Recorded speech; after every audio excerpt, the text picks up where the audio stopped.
Good afternoon, everyone. Welcome to this webinar. We're going to just give it 30 seconds more so that individuals can participate in this webinar. I'm conscious that people are finishing their Subway sandwich and Costa Coffee and other brands available for consumption at lunchtime there. But if you wanted to pose a question either to Kelly or Ben in advance and to get your question answered at the top of this webinar, please do so. You can do so in two ways. First of all, through the chat, and second of all, through the question and answer session, which is denoted by the two speech bubbles in your toolbar there. So give it a few seconds and then we'll get on our way as well. We're going to be joined by a number of organisations across the UK, and I'm delighted to welcome you to this. And we always like participation on these webinars. So we encourage that through polls, we encourage that through chats as well. And also your comments are most welcome there. Whether you agree or disagree with us, we love to hear from you. And also you're part of the conversation, which is an important way of actually, for us, making sure that we're addressing the conversations and the topic areas that you want to hear about, as well as what we would like to receive and take back to the ranch at Elephants, don't forget. So let's get underway. Welcome indeed to this webinar. And as you can see from this wonderful, amazing screen, it's lessons from the front line. Phillips and Cohen, that's a great first name, by the way, Phillips and Cohen Associates, multi-award winning approach to supporting their people to deliver great CX and outcomes. Delighted that I am joined by people in the know and can showcase this story and walk you through this, not only the origins and the challenges, but also the solutions and the solutions that you can take away and implement within your business by the end of this webinar. So Kelly Chisnall, welcome, Senior Quality Coach and Trainer at Phillips and Cohen Associates here. And Ben, our colleague Ben Scales, Head of Sales at Elephants, don't forget, there. And we'll be unpacking exactly what their roles and importance within the respective organizations throughout the duration of this webinar there. Points to note on this is that we love interaction and engagement with you all. So if you want to submit a question, you can do so in two ways. Number one, you can post it in the chat. Okay, we love those comments there, and that helps us support and guide us through this webinar. Number two, you can post your question anonymously, and that will be denoted by the two speech bubbles there. Just tick the anonymous box if you don't want your name to be disclosed to either ourselves or by other attendees there. And also, yeah, poll questions. We love poll questions. They're really important to actually steer us to the direction of travel that you want to talk about. We will also be sending a recording and a copy of the slides to you as soon as possible. It is a Friday. I'm not too sure if Clever Nelly works on a Saturday or a Sunday, but if not, we'll make sure we get to you those by a Monday as well. And yeah, you get the opportunity and the invitation to access our upcoming thought leadership, as well as our webinars that we host monthly on this webinar channel there. Kelly, enough of the intros there, but tell us a bit about PCA or Phillips and Cohen Associates there, but also perhaps tell us why you're so different and what's the secret sauce ingredients that made you a multi-award winning firm. Good afternoon, everyone. So like Philip said before, my name's Kelly. I'm the Senior Quality Coach and Trainer. Bit of a mouthful, isn't it? For Phillips Cohen Associates. So as it says on the slides, we are a global leader in compassionate financial recovery. It's a very, very niche market. We were founded in 1997. I think what makes our approach stand out is, I guess, how we've connected learning and well-being to performance in a way. It kind of reflects the sensitivity of our work. So like I said before, probate collections is a very, very niche area. And the conversations we have on a day-to-day basis are often, very emotionally complex. So I guess we see that it's not just about delivering training. It's about, building a culture where colleagues feel confident applying that training and what they've learned, even in difficult moments. And I think that's what, stands us out from the rest, really. Fantastic. And we'll unpack some of those in a bit more detail later and the nuances. I'm also fascinated about the culture that surrounds that, because you need a different mindset and a different culture around that to actually have those those statements and also those ethics and the values that are driven by that mission statement there. So you've signed up to a webinar, and we are going to make sure that we deliver on each and every point and that you see listed on the screen. So whether that be competency, well-being, customer outcomes, commercial savings, as well as staff competency there. And you'll see that, you know, when we were putting this slide deck together, Ben, the eye-watering, jaw-dropping stat was point number 4 there. And I was like, hang on a second, that says 1.5 million in annual savings. And I was thinking, oh, come on, is that a typo there? But it wasn't. What's going on? Yeah, I mean, I've got to admit, you are drawn straight to that as a number, and it's obviously a significant number. There's a lot of work and effort that goes into achieving that, and I know we're going to unpack that as we kind of go through the conversation today. But we see equivalent savings within other organisations that we work with as well. But it's all about getting under the bonnet and getting under the hood of what is and how is money sort of seeping through the cracks in our customers, and then looking at, okay, what's the people component to that? Where are the mistakes being made, and how can we look at making improvements in there? So hopefully this is a really valuable webinar for everybody to kind of learn a little bit more about that, because it is a slightly surprising number when it's kind of flashed on the screen. So you were pleased to know it wasn't a typo though, Philip. Most definitely. So 5 points and 5 action steps as well. And as always on these webinars, what we try and do is actually say, well, how is it relevant to your business, and how can you take action off the back of that? Kelly's going to unpack that story alongside Ben. And so posing your questions will help us be able to get some of the outcomes that we've listed out, and actually giving you some of that secret sauce and that magic stardust appeal that will be unfolding a bit later. But as I promised, we like our poll questions, and it gives us a sense check about understanding where you are and where we could support you in terms of like, how can you improve your area of performance there? So what areas would you most like to improve? Let me restart that poll. I think that's let's do that then. What areas would you most like to improve in your contact center over the next 12 months? So you've got a few options there. Single choice response on this one, if I may. Speed to competency for new hires, customer satisfaction, reducing errors or complaints, employee well-being, or if there's another, please post that in the chat. I'm curious to know, Kelly, from your perspective, if you were answering this question and you were a participant rather than a panelist, how would you answer this question? Or where would you respond?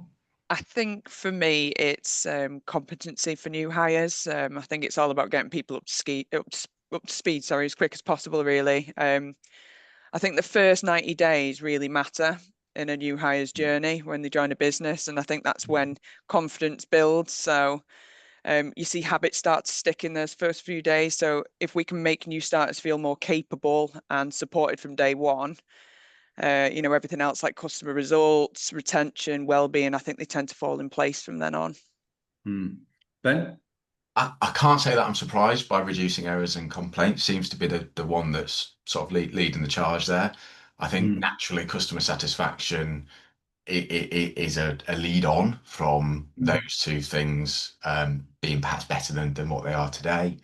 And I just think errors and innocent mistakes lead to so many problems with any organization, and most people, if not almost all, come to work to do a good job, and it's those innocent mistakes that we all make that if you could have a few less, it tends to have quite a big impact to the business. So I'm not that surprised around the audience's response. Does that just what I'm zeroing on this employee well-being at 7% there, is that low, Kelly, would you say? Sometimes I don't think it's necessarily low, but I don't think it's necessarily low on purpose. I think sometimes a lot of firms can forget that that's a priority a lot of the time. I think sometimes you don't see that needs to go, you know, side by side with everything else. So, you know, I think sometimes people would, you know, just forget it. I don't think it's necessarily low on purpose. That's what I feel anyway.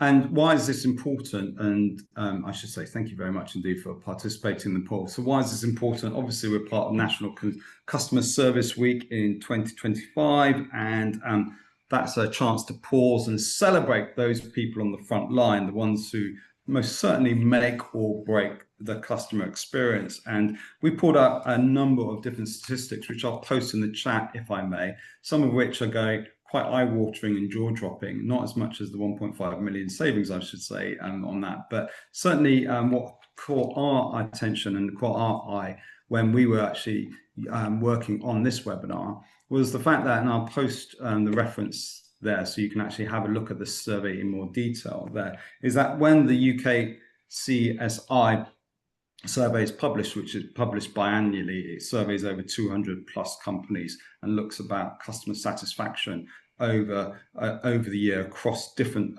industries within the UK.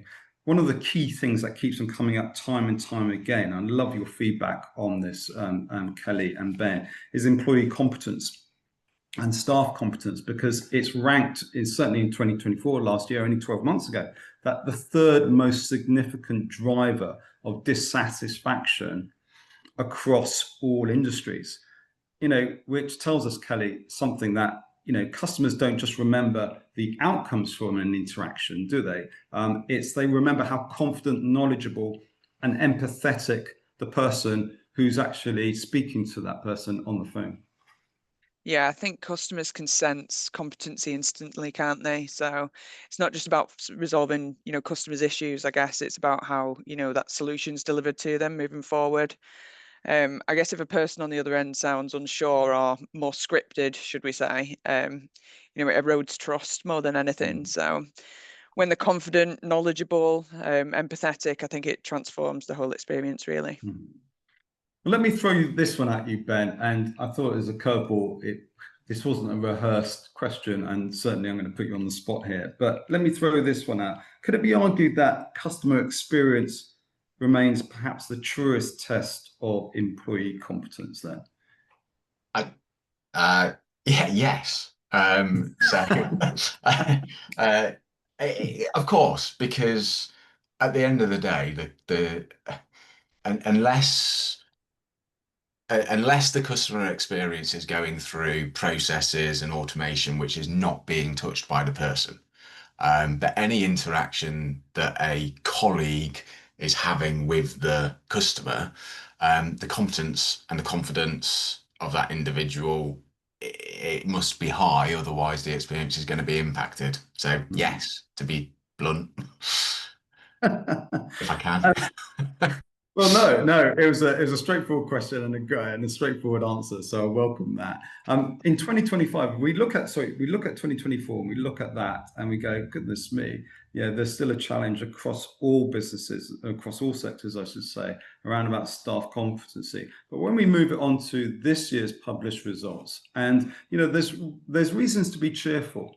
There's reasons to be cheerful because what's trending in 2025 is certainly improvements. And so there's awareness. And so there's a bit of backslapping that is most welcome in the statistics there. And what is interesting, and I'll post this in the chat at the moment, is that companies are getting it right. They are recognizing, and I love your comments on this, Kelly, is that when organizations do get it right, they're usually actually tipping into these 4 responses there, which I posted in the chat: improved employee competence and helpfulness, fixing issues first time. How at PCA are you doing that? And how are you continually improving that? That is shifting the dial in terms of like your approach to customer excellence. Yeah. I think a part of our success really is it's probably down to those first 2 more than anything.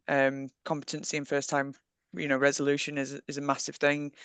I believe if your people feel confident and equipped, they're far more likely to get things right the first time more than anything. So I guess that builds trust with customers as well. So it reduces repeat contact, you're getting things right straight away. And I think we've built that mindset more than anything at PCA by making learning, continuously accessible. So they're able to do these things first time.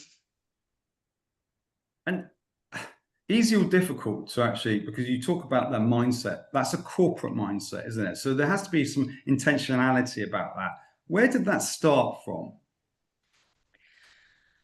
I guess in a way it's got to start from the top, hasn't it? Yeah. Which, and I think as a business, that isn't our culture. It's every person that works for the business, you've got to have the mindset straight from the top, from senior leadership, downwards. And I think that's why we see it so much in our frontline agents more than anything. But it's from multiple things. We have yearly, engagement surveys, and there's a lot of data that we look into from, all colleagues across the business, and it's, from that we kind of look into what needs to change, what needs to become better, and what makes our culture more than anything. Mm. And then when we look at it from the customer's point of view, Ben, and you reverse engineer it, so you work back and you ask, where did the organizations, through this statistic that this list, where you actually say, well, look, how does a firm show a customer that they care? The top two answers: making it easy for people to speak to a person when I need to, and the investment in technology. It's that combination, is the tech and the people and interaction. That's not going to change, is it, anytime soon? No, I really don't think so. And I mean, I can talk firsthand to this from a couple of days ago, where I won't name them, but a well-known taxi booking service. My Penny, my other half, she had her account hacked, and email address changed, password changed. So she got a notification on her emails. Tried to get in touch, difficult to get hold of them and actually speak to somebody. But when you do, the first thing that they said, which is obviously the process, is the data protection element, which is, can you confirm the telephone number? Can you confirm the email address for the account? Both of which had been changed by the person who'd hacked the account, and was essentially told, we can't help you. So I think even when you can speak to the person, actually the business processes need to be set up in the right way that enable the colleague on the end of the phone to be able to service the customer appropriately and effectively. Whereas in fact, poor Penny had to speak to the bank multiple times, cancel the cards, and so I think the human element is critical. Tech is not going to take that away. But ultimately, the business also needs to be set up in a way that has the customer in mind, as opposed to shoehorning a process in. And there needs to be a degree of flex in there and autonomy, and that probably comes through confidence from the employee's perspective, that they can kind of go off piece from the process as and when needed to accommodate the need of the customer. So I think it isn't going to change. We were at a conference yesterday, Engage in London, which was all around kind of customer experience. It was brilliant, and actually the feeling in the room was a lot of organizations have done a huge amount of work in automating processes, implementing things like chatbots, which absolutely have a place to play in the jigsaw of service. But the human element is so important, and let's not forget that. And actually equipping people to service people effectively in an empathetic way. I think that's a really, really useful word to describe the expectations from a customer. It is key. Kelly, how are you, based upon that challenge that Ben has just described, how are you overcoming that tension? Because it can be a tension between people and process, can't it? Yeah. How are you doing at PCA? I mean, to begin with, I completely agree with Ben. I think even with solid systems, and as much as you've got clear scripts for your agents to use, customers still want to feel listened to genuinely, don't they? So especially with PCA, when it's emotionally charged situations, it's something we deal with every day. We live and breathe it. So it's important to our teams that we can respond with empathy and, take ownership in that moment. So I guess what's really helped us is having the right technology in place more than anything. So tools like Clever Nelly, they give the agents timely support and surface the information they need pretty much straight away. I think it's that balance more than anything between human judgment backed by smart systems more than anything. Yeah, I agree. And let's build on that, because I wanted to know from the audience that what do you believe are, or is, I should say, the single biggest driver of service failures within your firm? And this is a confidential poll. We're not sharing any of the data or the answers with anybody else.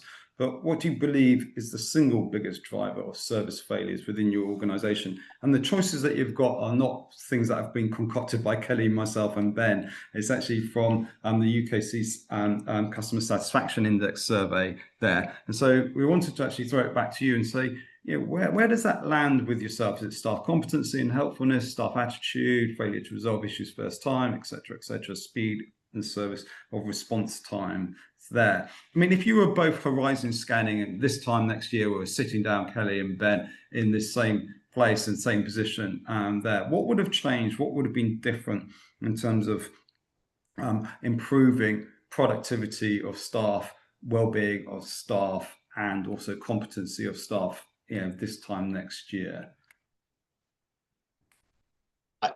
I think, firstly, I'm not surprised that complaint handling and escalation hasn't been voted for full stop, unless somebody's going to quickly chip in with it. Because I think when you get to those sort of very specialist teams, actually they are very well invested in, and they are very effective in the way that they help customers.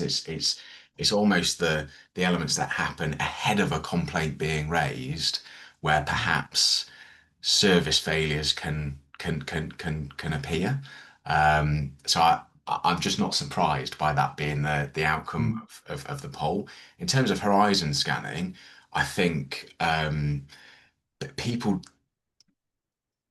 I'm going to say this broadly, people don't care about the speed of the service that a customer receives, as long as it happens right first time around, because ultimately that's what's going to cost a lot of money to organisations, and dissatisfaction from the customer's perspective. So I think that right first time is going to be the golden nugget that a lot of firms are chasing over the next 12 months. Kelly, when you look at that, joint top scores, 19%, staff competency and helpfulness, staff attitude or empathy, that can be trained, can't it? That can be developed. That can be changed, can't it?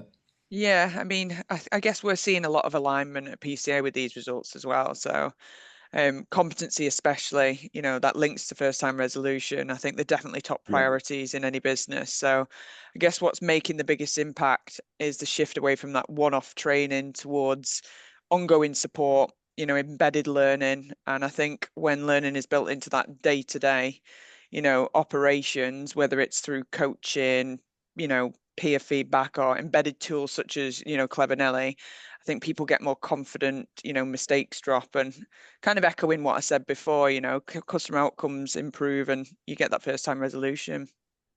Yeah, definitely. I just realized that I look like I'm in witness protection, given the angle of the sun there. So I do apologize for that. But there shouldn't be salt without sugar in this. And so, okay, how do we actually improve the results or improve the efforts in 2026? So we talked about the problems and the challenges. Thank you for being so candid there.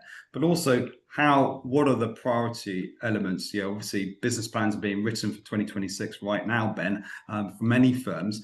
And where would you indulge us, if you would? Where would you see the focus being in your efforts? Many of people are ops leaders here, as well as people in the L&D function there. Ben, what you're seeing around the prospects and also the clients, where's their focus being for the next 12 to 24 months? I think there's a recognition that a lot of the tasks and activities that can be automated have been, and ultimately what that's led to is the role of a contact center employee is actually becoming harder, because whereas if I had 100 calls, maybe 20 of them could be classed as quite simple processing type interactions, actually they've been taken away. And that's a good thing, because it frees up time, it frees up the opportunity for those people to be more invested in the customer experience when they're on the phone with them. But actually it means that the interactions they're now having are becoming proportionately more difficult. So I'm spending more time servicing those complex, difficult conversations, perhaps trying to manage my way through an expression of dissatisfaction or a complaint, So I think a lot of the conversations that we're having and hearing is, how can we help our people when we have unintendedly potentially made their life a little bit harder? So we need ways of enabling them to make sure that we retain them as employees first and foremost, but that they are supported to be able to deal with now more complex and more difficult conversations than they have ever before. And you would agree with that. I mean, certainly the audience would agree with that. 65% saying building staff competence and confidence is the #1 priority. Kelly, is that your #1 priority at PCA? Yeah, I was going to say that really doesn't surprise me. I totally agree. I think those first 90 days, especially, like I said before, it's where confidence and competency really starts to build in colleagues. So I guess that's a foundation of, for everything else that follows, isn't it? I'd also say culture is still what sets organizations apart. And, the fact that tech can be brilliant, but it only works when, your people feel supported and confident enough to actually use it as well. Can we disagree on something on this webinar, or are you going to agree with each other? I'll try and actually make it a bit more controversial, question time style. But if not, then we'll continue. There's always an origin story, isn't there? There's always a backstory to this. Relationships and partnerships between PCA and Clavanelli just didn't happen because, hey, you just thought it was a good idea. Kelly, talk us through, perhaps the challenges you are facing, and also the culture, because you have to be brutally honest about things when things are not working, don't you? Before you even start to get to the solution stage. Talk us through how that started. I guess I think the biggest challenge was getting new starters up to speed quickly and confidently more than anything. Traditional training gives you a solid foundation, but we're finding once they hit the phones, that knowledge didn't always translate into the real world. They weren't as competent as what we would like them to be. So we needed a way to support them really beyond induction, something that reinforced learning in the flow of work. So I think that's where embedded learning made the difference, really, especially with Clavanelli. We could deliver bite-sized daily reinforcement that helped new starters build confidence more than anything, without pulling them off the phones as well, which is great for productivity. So I guess it really turned learning into a habit, and that habit, drives performance. And with those gaps and frustrations that Kelly was just describing there, Ben, Q EDF, Q Clavanelli. Yeah, I think it's, let's not do more training is probably where we start from. Let's do training and the reinforcement of that training in a smarter way that helps somebody become more confident in their role, recognizing not everybody learns in the same way. People learn from experience as well. But you've got to have the right tools and structure in place to be able to enable that. I mean, that is what Clavanelli does. It's short daily learning interventions, very tailored to the individual. It takes a minute of their day, and for Phillips and Cohen, what that results in is they've got the ability to embed knowledge on an ongoing basis. They can see where there are some opportunities for improvement and maybe where competence is not as high as what you would like it to be. But ultimately save a lot of time whilst you do that as well, because the answer can't be train people more, because people don't want that, and businesses don't really have the time to be able to do it either. I just wanted to go off on the back of there, Ben. Sorry, Philip. I was going to say, it's not the lack of effort by people. It's the lack of that embedded learning moving forward. So you can keep them in a classroom for as long as you want, but it's the knowledge needs to stick moving forward. And it's that recognition, which is an issue across all contact centers. And this is why we put this slide up, is that contact centers need to give agents the tools, the training and the competence to do their job. But, still 51% of contact center leaders, probably still agree that there's challenges around the onboarding of new hires and the retention of new hires to actually ramp up that level of effectiveness in role competence, as elephants don't forget often cites there. How, Kelly, did you address that issue, and what are the results that you're seeing as a result of actually, recognizing this 51%, but actually doing something about it? Because there's one thing to actually recognize it, there's another thing to do something about it there. Yeah, I guess in the early days we're kind of heavily invested in induction, but it doesn't really translate into consistent performance more than anything, and we recognize that. New starters would leave training, I guess, feeling prepared, but like I said earlier, once they hit the phones, the confidence dips. You see errors creeping in at that point. The gap between classroom learning and the real world competency costs us more time in training. I guess it creates frustration as well on the floor, and it does contribute to early churn. So it became clearer we needed a new approach, one that didn't just front load knowledge to them, but embedded it over time. And we wanted learning to be part of that daily rhythm, so that people would build confidence gradually, and then be able to apply what they knew when it mattered most, more than anything. And how did Nelly, clever Nelly, I should say, Ben, start to really kick in based upon the problems and the challenges that Kelly's just unpacked there? Yeah, I think for new hires, the way that Nelly works is just consistently reinforcing that information on a daily basis. So as I join the team, as I start to go through the training, I'm really excited to learn and I'm really engaged in my new role. Actually, you've got Nelly there just acting. One of our customers referred to Nelly very fondly as a constant coaching companion. So it's just always there supporting me on an ongoing basis to remember all of that information. And it's hard. Joining a new business is really hard. You don't know where the canteen is. You've got to learn about the fire exits. You've got to learn about new systems, ways of working. Potentially, if you've come from a similar business, you've got to kind of break the old ways of working and start the new ways. There's so much information that you need to know to be able to do your job effectively. And so it's just about breaking that down into really small elements and ensure that the key things that you need somebody to know to do their job effectively, you're regularly reinforcing that. And then to the other point on the screen around the quality assurance perspective, it's working through where are those mistakes being made? And is it a process fail? Is it a system fail? Or is it a people mistake? And where it's a people mistake, more often than not, it's because they don't have the right level of knowledge or competence to get it right in the moment. And all of this does sort of just weave back into kind of what the audience was saying around first time right. It's just being able to deliver the right bit of information to the customer at the right time in a confident way, and the quality feeds through.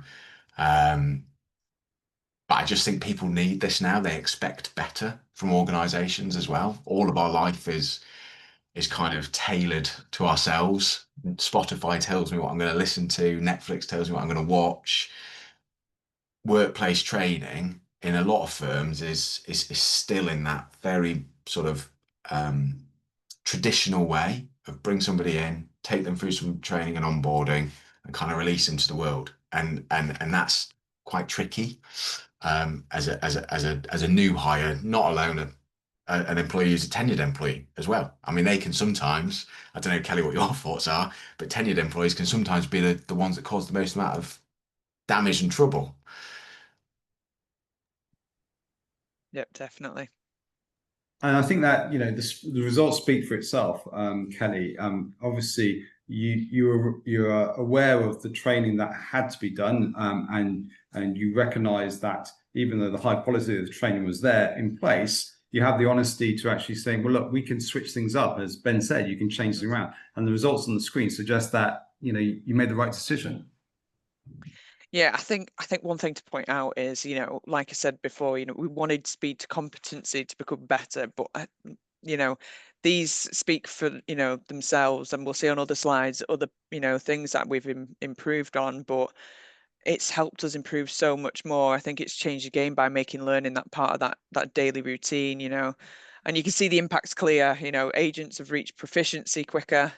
We've managed to reduce, productivity, improve productivity, should I say, but, reduce time off the phones, QA scores, reduction in levers, and I'm not saying it's all Clever Nelly, but it's definitely been, had an impact on us getting there and improving in those results, definitely. One of the things that have impacted all financial services firms over the last couple of years is obviously consumer duty. And it's the regulator's message is very clear. Don't tell us, show us there. How has that translated, Kelly, into PCA's approach to training, competency and performance of staff? I guess we've met that expectation by shifting from that traditional training to continuous measurable, results, really. I think with Clever Nelly, we don't just say that our people are competent anymore, we can show it. I think every learning interaction is tracked with it, on a day-to-day basis. So we can really get into the nitty-gritty and every knowledge gap is then addressed. And we can then, evidence those improvements to whoever needs it. So, I mean, I guess that means when we need the proof, whether it's for clients, the FCA or whoever, we're not scrambling for it anymore. We've got that real-time data that shows, our teams aren't just trained, that they're competent in what they know. So it's helped us move from, that assurance from a tick box exercise to something that, drives itself, really. I love that. Training doesn't necessarily equal competent, does it, Ben? No, 100%. And it's about trying to give the organization and the leaders of those businesses confidence themselves that they have the data to be able to demonstrate competence. And the fact that I went through a training course on the 1st of January and maybe passed an assessment at the end of it, I think that the noise from the regulator, as you say, Philip, is it just doesn't feel good enough. Help us and give us more than what you've done previously, and gain and the firm needs to gain confidence around what the tools and the data that they have to deliver against that. And I see this as in my mind's eye, I see this overlap between technology, culture, and leadership. Maybe I've just created a business model out of my fantasy land that I live in. But that gives the business assurance, doesn't it, Kelly? You've got the leadership who have actually said, right, I've got MI and an understanding in real time of my people through Clever Nelly. I've got the technology that's powering that. I've also got the culture within this that likes to improve, and with people wanting to improve as well, and can seeing in real time that their scores are improving. Perfect harmony. Yeah, I think Clever Nelly's definitely helped us, shift from a reactive, like I said before, tick box exercise to something that's more practical and useful. Like I said, because we've got those daily insights into, what our people know, we can see what needs improving and, the areas of where they need support as well. So I guess it's really changed how we work across PCA. We've talked about this before, and I know that this is the slide. This is the mic drop slide. The $1.5 million savings that were made from identifying, recognizing, and addressing agent errors. And there, that's the stat, and that everybody's zeroing on there. But Kelly, in your mind, and we've touched upon it, before, talking about onboarding new hires and new joiners there. But I'm interested, even though the training was good and effective, you still recognize that potentially there were areas of risk because people, new joiners especially, didn't feel quite confident in their approach. But you didn't take that as an acceptable risk. You did something about it through your approach with Clever Nelly. Yeah, definitely. No, as you said before, we've always had solid training in place. We started noticing more than anything that it didn't always hold up in real time. New starters would come out and you see them struggle slightly when faced with those more unexpected and complex scenarios. Like I said, it's a very, very niche market and we can't teach everybody everything in training. So I think that's when it became clear, knowing something in a training room isn't really the same as applying it out on the floor, is it? Especially when you're under pressure. So it creates risk sometimes, both for customer experience and, the business. So we really needed to take a step back and look at how the errors were happening, really, instead of reacting to individual incidents. So, we started examining more than anything those underlying causes that, was causing those errors. So it really helped us. I guess it helped us shift, to identifying patterns and addressing the issues more, frequently, quickly, before they escalated more than anything. But I know everybody wants to know about the 1.5 million as well, but I guess Clever Nelly definitely has been a key part of that. It's given us daily insight into where knowledge was strong, but also, where knowledge, was less strong as well, and where we really needed to boost training in those areas. So it's not just competency that it's, helped us with. Like I said before, we've had better productivity. We don't need to take people off the phones as quickly because that speed to competency is better. We've had a reduction in complaints, which means, again, I think it links back to everything, doesn't it? It's better consumer outcomes, which were heavily regulated. It is great to be able to show. But I think over time, the approach, all in all, has led us to that significant drop, really, in errors, and delivering us that 1.5 million in savings. And you're dealing with vulnerable customers, aren't you, as well? And so sensitivity has to be worked into that. The regulator is looking at consumer duty through the lens of vulnerability. And so that keenness of understanding, that continual improvement, actually, for senior leaders on this webinar, that feeds back into the Consumer Duty Board report annually so that they can demonstrate, look, these are the active steps that we have taken. Yeah. When we talk about steps, Ben, and talk us through, we've got 1 to 4 at the bottom of the screen. How does it work, really? And how do you take training, enhance it, and then actually reinforce it, like Kelly has outlined? Yeah, I actually think, interestingly, it starts with the 4th phase. So it starts with what outcome are we actually looking to improve? So be that the speed to competence of employees, reducing the mistakes that we see through quality assurance checks, or potentially reducing complaints, and then looking at the drivers of that. So I always go back to that: is it the people or is it the process? And where it's the people, and we all agree that our people should be capable of not making those mistakes, or of just being slightly better. We take a look at the training material, and how did you bring that person into the business in the first instance? What are those key pieces of information that you need them to know?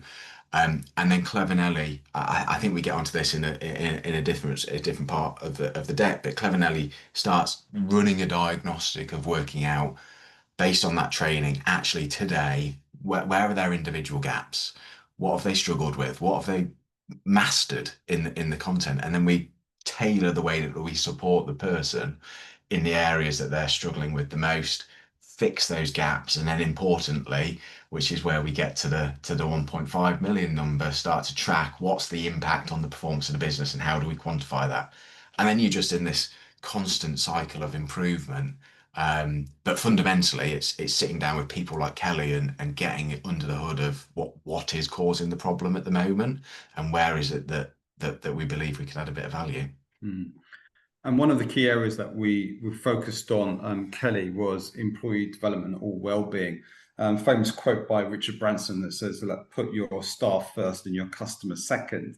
I think that's sometimes lost in translation a bit, where people are looking at hard metrics and they're looking at business performance and realizing that sometimes, and it's not intentional, they overlook the staff element of it. And certainly here it's evidenced, and I posted this in the chat, the CIPD, referencing that 63% of employers say that line managers are not helping them to perform well in their job is a key driver of poor mental health. It's an issue that's been flagged in society as well as obviously in business there. But there's one thing recognizing it, there's one thing doing something about it, and PCA are recognizing it and doing it. And something about that there. Talk us through why that is, and what are the results that you've seen been? Yeah. Sorry, Ben. No, go on, Ben. You go first. I was going to just add a bit of context as well from yesterday. We held a roundtable discussion with a bunch of customer service professionals, and we just indirectly got onto the topic of well-being, and the feedback that they were sharing is well-being is not the necessarily the employee benefits, the ping pong table in the office, the Friday afternoon. Actually the manager was a real driver from the conversation that we were hearing there, and trusting that your manager is going to be there if you need them and are available. And I just think that point on the manager impact on the employee on the well-being of an employee, sorry, is just so important. Well, Sorry, Kat. Gallup. No. I mean, we're slightly going off piece there, but I think it's important. Gallup did a great survey. I think it's now Discover Your Strengths. Marcus Buckingham, it's a great book, by the way, called Strength Finder, and he did exactly say to that point there that your motivation as an employee is determined inextricably to the levels of leadership, confidence that you have in your direct line manager. So the CEO can say all what he or she likes and says, look, we've got an open door culture here. But if your line manager is not interacting with you, saying, hi, how are you? How's the family? This, that, and the other, and meaning it, then that actually does rift into challenges there. So your roundtable discussion is spot on. Sorry, Kelly, I interrupted you. No, of course. I was just going to say, I guess what I've got to say kind of echoes what Ben said then.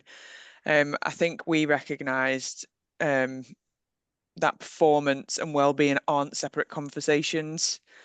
You know, we're seeing strong results on paper, but you need to understand really what's driving them, and then more importantly, you know, how people are feeling whilst delivering them as well. So if you want sustainable performance, you know, what we had to do is, you know, create an environment where people felt supported, you know, they feel confident and heard. And, you know, that does mean checking in regularly, not just on metrics, but on mindset. And I think that's why the wellbeing tool has really helped. How does it work, Ben? Then? Yeah, so the challenge that our customers brought to us is actually that they had so many wellbeing resources within their ecosystem, but employees were really struggling to actually even know about them, utilize them, be able to locate them. So our wellbeing tool is around just getting a sense check for the sentiment of somebody. How are they feeling? Are they good? Are they bad? Is there a middle ground? Then we can start to look at, well, what's the drivers of that? Is it manager? Is it financial difficulty? Is it family issues? Is it their mental health? And so we can start to see what is it that's leading to somebody perhaps not feeling so great, but equally what is leading to those people who are feeling brilliant. Because that's also quite interesting to know. What's the drivers of really high levels of well-being? And so we can take people through a journey where we just get a gauge of how they are feeling. What are the root causes for that and the drivers? And then where appropriate and where necessary, we can guide them and direct them to often resources that the organization already has but are underutilized to help support somebody through that journey that they're going through. So it's something that we're really excited by. The best part about it is it's our customers who helped us develop this, because it's what they were calling out for. They've got all of these tools and resources, but it's not about just having them. It's about making sure that they're truly utilized, which is where the wellbeing tool helps. I think the only wellbeing tool that an HR director at a former company I worked for said that staff access was the free Odeon cinema tickets. And yeah, that's the only one. Which is great if you want to go to the cinema, but if you've actually got some challenges that need to be helped, the risk to the business is someone's going to potentially go on long-term sick. Yeah. They're going to come into their role in a highly stressed state, and that's going to bleed into the work that they deliver. So it's about helping your people, but ultimately, if you don't do that, you are exposing your organization to people not being there or making mistakes, and the customer gets impacted as well. So firms have got to put an eye on this and make sure that they are helping their people to help themselves, if nothing else. Yeah. Kelly, what's the feedback been and reaction been to colleagues and staff members? Have they been honest in disclosing issues and challenges and circumstances? And how is that data fed back into, engaging with staff on the very metrics that and the data that Clever Nelly has developed? Yeah, I think first off, you've got to recognise that the conversations that we have, we're speaking to people who are the bereaved, who've lost people that are close to them. So I guess we've also got to consider that the job itself can be quite, draining sometimes on a person's well-being. Sometimes you can hear a really difficult call and, that can drive emotions. So, having something like this in place, has really helped. And I guess the majority of, colleagues have responded from it. We've seen, I guess, more output from people going to see our mental health advisors, getting support because they know the availability of what we've got through this tool, which has really helped. And I guess it's just another way of showing colleagues that they're supported by the business. Brilliant. And that recognition is not only internally, but it's also been externally, hasn't it, Kelly? I know you don't want to blow your own trumpet on this one there, but obviously PCA has done a lot of hard work internally, and I would say from your comments, it's just observation that it starts with the culture, isn't it? Yeah. The culture to actually put your mirror up to yourself and say, your training needs to be improved and challenged and changed, and that's what you've done with Elephants Don't Forget. But also, saying, look, maybe we're going to have to reset what we're doing right, but also recognize what we're not doing well at all, and then doing something about it. And then I think that the awards, I should say, multiple awards. Have been the result of that. What are you most proud of there? What are the team and the staff and the leadership team most proud of? I guess the recognition has kind of meant a lot to us because it's one thing to see the impact in your own data, isn't it, of how you're improving? But like I said, we've got better outcomes, stronger engagement, faster speed to competency. But I guess it's another to have that validated by the industry as well. So it for us, it's being validation that we're on the right track with everything, which is good. And then when it comes to it, it's all about the customer, isn't it? And Trustpilot ratings, are fantastic. But when you get people posing those quotes as well alongside those ratings, that's where the magic happens. Are you seeing that more often, that customers are actually giving feedback and evidence in Ben that solutions like Clever Nelly are working back into the organization, are actually driving these outcomes and the results that PCA and other firms that you're working with are getting? Yeah, I think it goes back to what we were talking about earlier on in the webinar, that the competence of an employee is going to absolutely weave through into the experience that the customer receives. And I think it's so easy for people to sort of complain and do the negative Trustpilot reviews about the services that they've received. But actually, when you kind of dig into some of the granular detail and the statements that customers are making, it often comes down to the person. The amount of times that the positive experiences name check, it was Amy, it was Tom, it was Brian who helped me. And that's because it is a person-to-person experience. And so if that person is not confident in the interaction, the employee, you're going to see the damning messages coming through on the Trustpilot. Kelly, I know your sort of view on your business model and how impressive it is from a Trustpilot review sort of scorecard, but it comes down to the people at the end of the day that you're interacting with on the other end of the phone or the other end of the email or whatever it might be. And then when you get feedback like this, and I think that most people on this call will be going, hang on a second, we want some of that. How do we do this? Kelly's waxed lyrical about Elephants Don't Forget and the results that she's seen and there at PCA.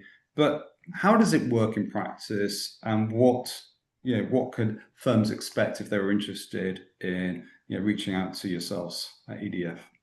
Yeah, so it's a very simple process, first and foremost. So what we do for a living is really quite simple, but it's super effective. So Clever Nelly is interacting with employees for a minute of their time a day. We start off by looking at the training material that somebody's gone through. And we've got teams of people who create questions from that, which Clever Nelly starts sending out over an email, through Teams, a mobile app. It doesn't really matter. And we quickly work out today how knowledgeable and how competent is that individual that we're working with? Where are their gaps? Where are their weaknesses? And then through spaced learning, repetition, really, really effective techniques to help somebody remember information on an ongoing basis, we improve their knowledge. And it's not just about having knowledgeable colleagues, it's about having competent and confident colleagues. So we start to use Nelly to assess in real life situations and scenarios that people come up on a daily basis, can they apply that knowledge into those instances? So questions where perhaps you're on the phone with a vulnerable customer and you've got to make a judgment as to whether that person is vulnerable or is not. And this is where we start to help somebody translate that theory into practice. And then ultimately what we're here to do is make sure that all of that good stuff is leading to a performance improvement for the business, be it better outcomes, more efficiencies, faster speed to competence. But it all starts off with, first and foremost, the person and the training that they've gone through, and making sure that they truly retain that throughout their tenure and time with the organisation.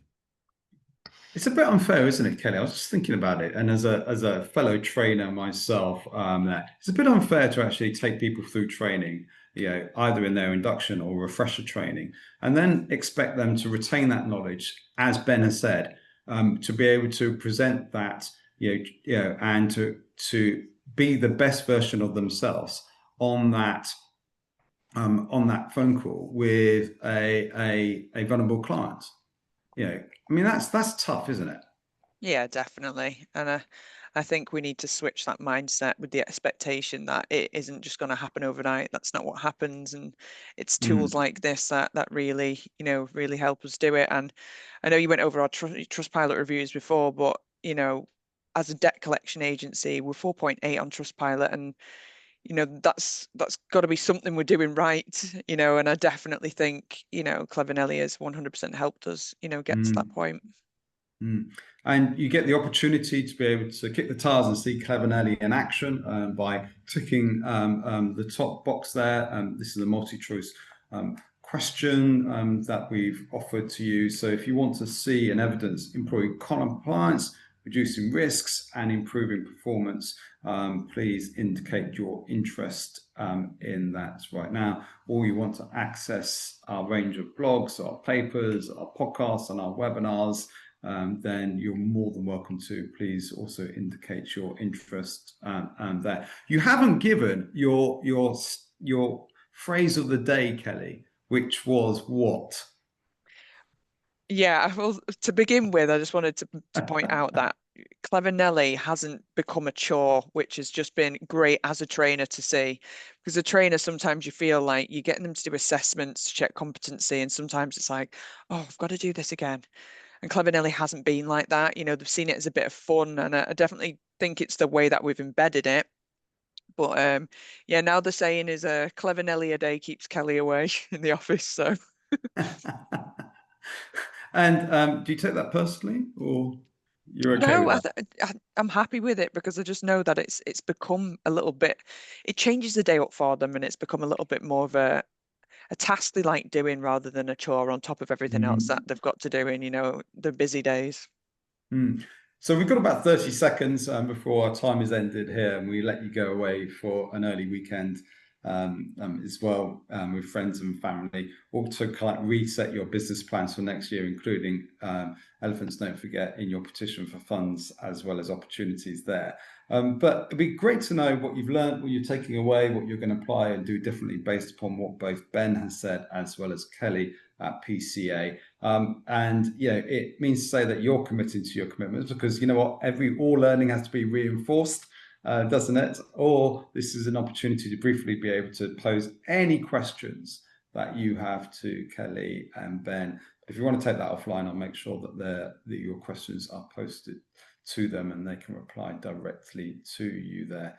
So if you've got the chance, the opportunity, what are you going to do differently? What are you going to change? What are you going to think that should be a change in the organization that you would like to see? You can participate in that poll that is on the screen there. If we don't have any questions, thank you very much indeed, Kelly, for your time. I do appreciate it, all the work that you're doing at PCA, and also big thanks for your contributions as well to this webinar there. Ben, you can come back again. I think you do this once a year, so same time next year on this, and we do appreciate it. And there's a slight mix-up of a slight deviation, a good deviation from our compliance and regulatory focused webinars as well. So thank you for switching up and changing it. It's been really useful, and it's been great actually speaking to you. And I hope you as the audience have enjoyed this as well, because, you know, if we can get and change cultures from within and through learning and reinforcement of learning, then obviously, like Kelly and Ben have said, we're going to deliver better outcomes for all of us. And we're going to get those CSAT scores up, and we're going to get those customer service excellence awards that Kelly and the team at PCA are doing there. You might have some competition, by the way, Kelly. Yeah, it is as well for next year's awards. So watch this space. Thank you very much indeed, everybody. Have a great afternoon.